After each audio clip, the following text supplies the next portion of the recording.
Our 5th grade students are working on some bowling activities this week. And this activity is called Blackout Bowling. So each group of 3 or 4 students has a scorecard. And we're playing with 6 pins. The bowler can roll their ball at the 6 pins in any combination that they want, so they can set them up however they want as long as they're on a number. And once they roll, they'll look at their score sheet.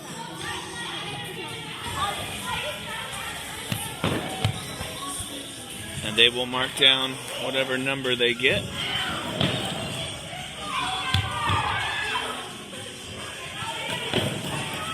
Alright, a 3. So on the score sheet, do we have any 3s left?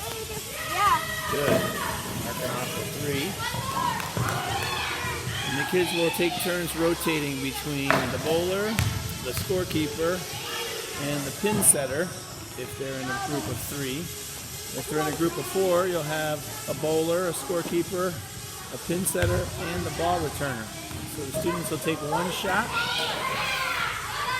They will record the number of pins that get knocked down, and then they'll rotate. You can see their sheet starting to get filled. We even put some zeros on the sheet in case they miss. We still have something to cross out.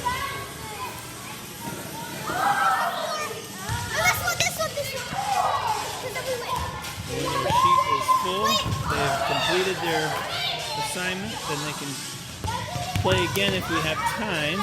Most groups we probably won't finish in our time, but we can always scoot back and bowl from the white line. You see we're bowling from the yellow line here, where we put the start line down so the kids know where to bowl from. We call this one Blackout Bowling.